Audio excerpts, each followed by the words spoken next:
Menu ছিল একটি সাধারণ গ্রামের বড় বউ। প্রতিদিন ভোরে উঠে সে সবার কাজ করে দিত, তবুও তার কপালে ছিল না কোনো শান্তি। এই মেনু, ডালটাতে লবণ কম হয়েছে। কিছুই ঠিক মতো করতে পারিস না তুই। কি দেখেছে তোকে আমি ঘরের বউ করে আনলাম? হায় রে। আচ্ছা মা, আমি এখনই ঠিক করে দিচ্ছি।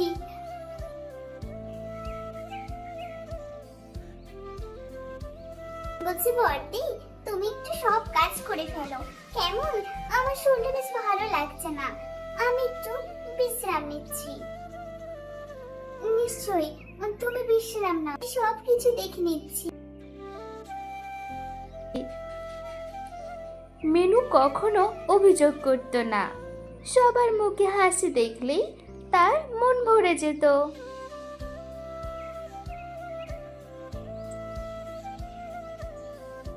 মা মা, আজ বাজারে আলু অনেক সস্তা ছিল, আমি এক বস্তা নিয়ে এলাম। আহা রফিক, তোমার নিমু বউ কত ভালো। ও থাকলে তোমার সব কাজ সহজ হয়।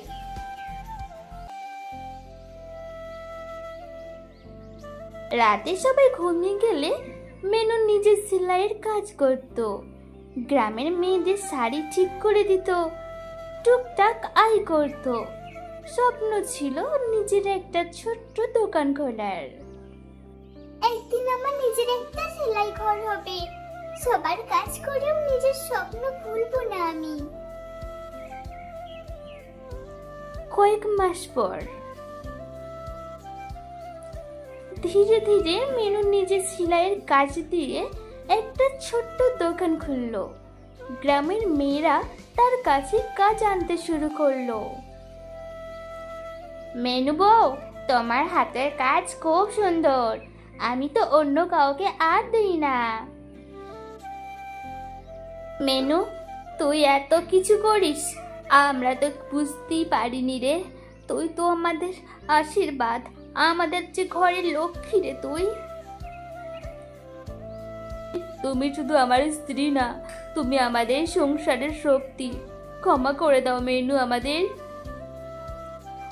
মেনু হাসে আর সবার দিকে তাকিয়ে বলে, সংসার তো সবাই মিলে করতে হয়, আমি তো শুধু নিজের কর্তব্য করে গেছি।